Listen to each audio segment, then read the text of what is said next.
Hey tubers, it's Ben the Curious Consumer, and I am back again for yet another controller mod. So join me while we put some adjustable triggers onto our PlayStation 4 controller.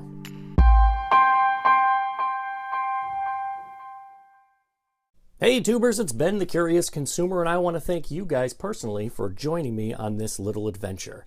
I found these trigger mods on Amazon. They retail for about $9 and some odd cents and change, maybe about $10. So I picked them up. It is a trigger mod. This trigger mod will adjust the triggers on the back of your PlayStation 4 controller here, so you could have short trigger pulls. All right, so let's get started. This particular mod should be a pretty quick and easy thing to do. You're not actually going to be taking apart your controller at all. These particular parts here will actually just be popped right onto the triggers here. So let's take a quick look at this. This here is the adjustable LR2 trigger accessory, ideal for the PlayStation IV or PlayStation 4 only. It is an aftermarket add-on. So in here it gives you the quick instructions here in the tutorial. And they give you this really cool tool here on the bottom. This tool, when you're done with it, can actually be placed right into the headphone jack.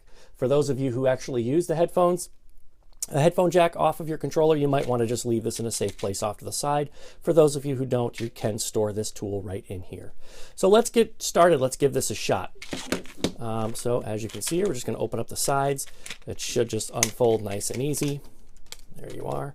And here are your little trigger mods. It does boast on here that it is sweat-proof, non-slip, and rubber textured. Let's take the tool out here as well. This little tool here on here has a very, very small, looks like hex screw head. So it does have a hex screw head on the tip there. You're not going to be able to see that on camera. All right, so these actually install pretty easy. So what you want to do is you want a little clip here on the top portion. You can kind of see that in the reflection. And a clip here on the bottom portion. What you want to do is you want to clip the top and push the bottom into place, and it will snap into place. So we're just going to pull the trigger back just a little bit here so you can see there's a gap.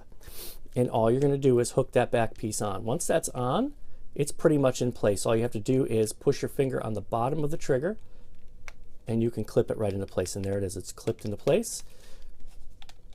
Does have a nice little pull there. I haven't even adjusted it yet, but it does feel a little different. And then, of course, you got your R2 button here, and that is going to go on the right side. You want to line them up. Again, pull this little trigger part back so there's the gap right in there.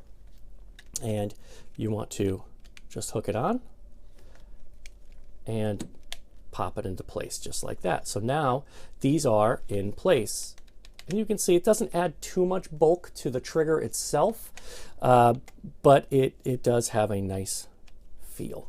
Now you take your adjustment tool and you can just put it onto the head of the screw here, and you just adjust how tight you want these pulls to be. So I'm just going to tighten these up just by spinning it around. And I want to tighten it up so I have a shorter trigger pull. So I have a little bit of a shorter trigger pull there. Let's go a little deeper. The key here is getting it in the hole. Boom. All right. And once you get it in there, you'll feel it fall into place, and you can just twist. Lefty loosey, righty tighty. And you can see that the trigger pull here is a lot different than the trigger pull here. So the trigger pull here is a lot tighter than the trigger pull here. So let's just adjust both of those to the same height. Now, unfortunately, on this particular device, there is no way of really knowing if the height is right. So you're going to have to adjust them to whatever you feel the height is that you want to keep.